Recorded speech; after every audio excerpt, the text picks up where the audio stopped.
Hey, Michael Church, Crawl Space Ninja. I'm here with Brock from Aprilaire, and today we're going to talk about error code E4, which is insufficient capacity. Tell us about that one, Brock. If you're getting the E4 code, what that means is that the dehumidifier isn't reading a temperature drop from the air that's coming in the unit versus the air that's going across the cool coils. So what that could mean, there's really two situations. You would rather have the first situation happen than the second. So the first situation could just be that, you had it in a very cold place. The dehumidifier has been sitting in relatively cool weather like we have right now here in Knoxville, and you may just need to let it warm up for a little bit. So you could let it get kind of acclimated to the space, turn it off, turn it back on, let it run for 15-20 minutes, and if that code doesn't come back up, then you should be good to go. If it does come back up, you're going to need to take a couple different steps to really understand if there are any sort of refrigerant leaks going on within that sealed system. So you're going to have to do a little bit of a diagnostic check on this one just to make sure that you can understand what's actually going on within that unit. So you're going to hold the mode and the up button for 3 seconds, which is going to pop up a little menu for you, and it's going to show you 3 different readings. The first is going to be a number that appears that is the incoming air temperature. The second number after you click the down arrow is going to be what the relative humidity is. And then if you click that down button one more time, the third is going to be the suction line temperature. And what the suction line temperature is essentially what is the temperature of that air directly after it crosses those cool coils. So what you're going to do is you're going to record those 3 numbers, and then you want to give our tech support team a call so then they can run through the diagnostics with you. One thing you can do to really help those folks out is kind of understand the difference between those first 2 numbers.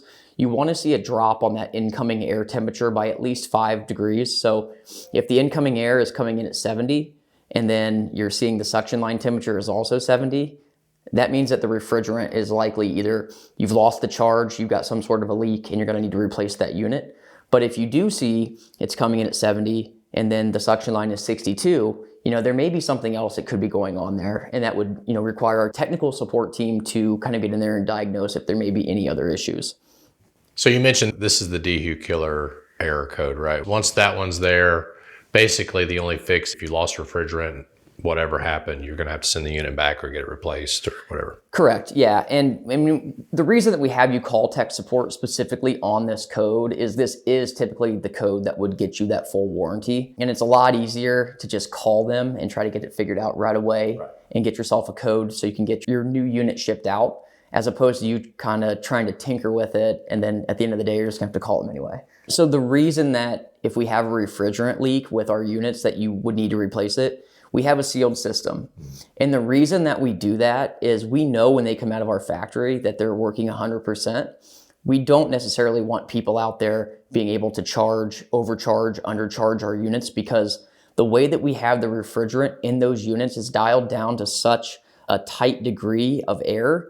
If it goes higher or lower by just a little bit, you could either be using way too much energy, not enough energy, not pulling out enough humidity. So it's really important that charge is exactly how it was when we tested it and when it left the facility.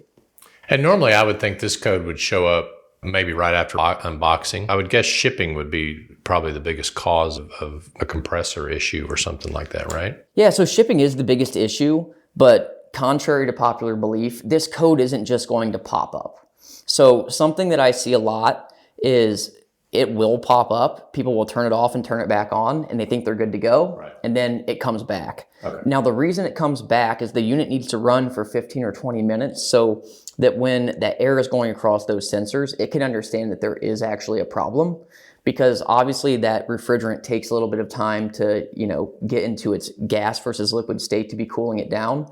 So make sure you let that unit run for 15 to 20 minutes before you leave that home, because that's the last thing you want is somebody to be out there, turn it off, turn it back on. Oh, we're fixed. Right. Oh, it's not working again. So it takes a little bit longer time to rear its ugly head if there is an issue. So you want to give it that time to run to figure it out. Exactly. When it comes to the E4 code, there is one other thing that could be a fix where you wouldn't have to actually replace the whole unit because of a refrigerant issue.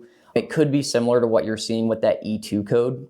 So if you turn the unit on to run and you notice that you've got the set point all the way down at 40, the relative humidity is 72, and after 3 minutes that compressor doesn't kick on for some reason, that could be an indication that the circuit board is faulty. So you're going to do the same thing you did with the E2, but this time instead of flipping the fan wires to where the compressor wires go, you're going to take the compressor wires and flip them to where the fan goes. So when you turn that unit off and back on, the first thing that's going to turn on this time is going to be the compressor because it's wired into the fan terminal. And if that compressor does not turn on, then you're going to know that the compressor is faulty. But if it does turn on, then you may just know that you have a faulty control board and you can switch out that control board, which is an easier fix than having to get a new unit down in there. Right. Well, and keep in mind, these repairs that he's going over isn't for everyone, right? We do recommend that you call a professional out, make sure they diagnose these things for you. But if you're that avid DIYer that can handle this yourself, that's why we're putting these videos together for you. I'm Michael Church with Brock from Aprilaire. We hope you make it a happy and blessed day, and we'll see you later.